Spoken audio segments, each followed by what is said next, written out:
Good evening. We're back again, continuing on with the shaving horse where we left off the last time. I got the riser piece made up. It's not finished, but tonight we're going to cut the tenon in it. We're going to cut the head that's going to go on the riser, and this thing will pretty much be roughed out. And then on the next, we've got one more video to go in this series, and on that one we are going to be finishing it off. So keep watching. Hope you enjoy.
I'm going to show you guys a little trick I learned in prison.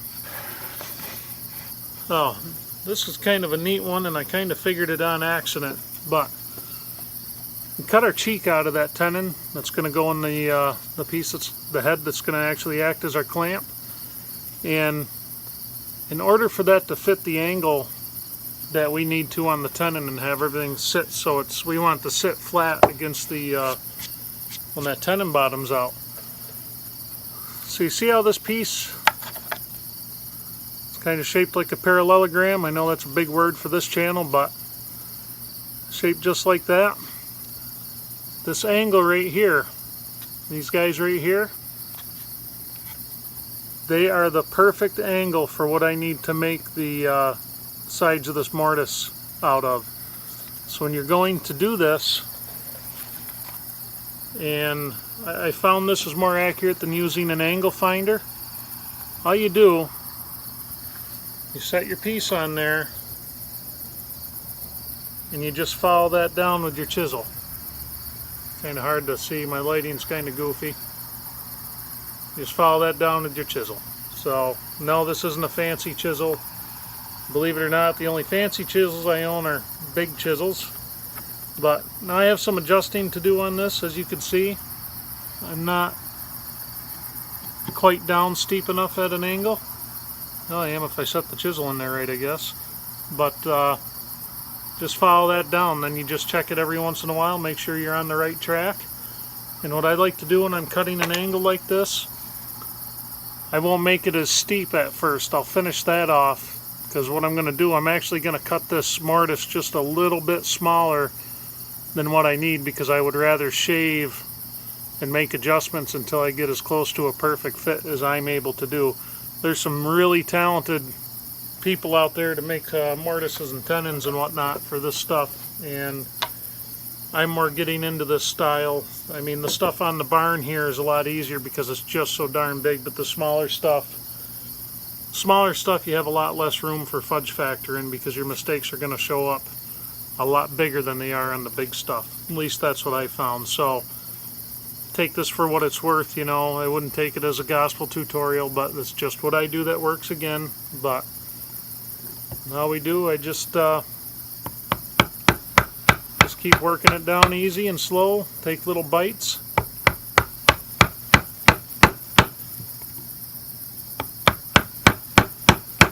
I'm actually going to be forging my next set of chisels. You know, these are cheap Stanley chisels. But you know what? If you keep a good edge on these actually work really well. I've never had a problem with these. It's all I've used for years. I mean, they're cheap. I mean, they're dirt cheap. But anyhow, that's all we do. We're just going to finish cutting this out. And we're going to keep going.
Well, guys,